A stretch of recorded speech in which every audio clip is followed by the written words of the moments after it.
Hello!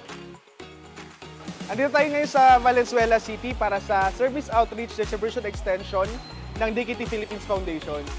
Meron tayong 38 clients for bilateral tubal ligation at mastectomy. At meron din tayong mga other clients for other commodities natin sa pills, condom at IUD.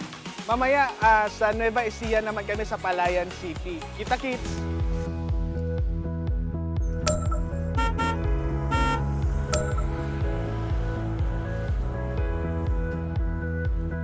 Hi guys, so nandito na ngayon tayo sa mobile clinic. Papunta tayo sa Palayan City, Nueva Ecija para sa ating Sondex activity.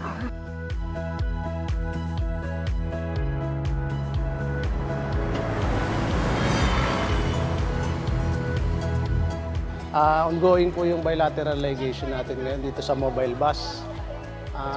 Kanina, nagkaroon tayo ng blackout, panandaliang blackout at hindi naman po maantala yung ating trabaho dahil meron po tayong gamit na generator. Isa po sa trabaho ko rito ay siguraduhin na laging may kuryente para hindi po maabala ang ginagawang operation ngayong araw. Okay, last patient na tayo.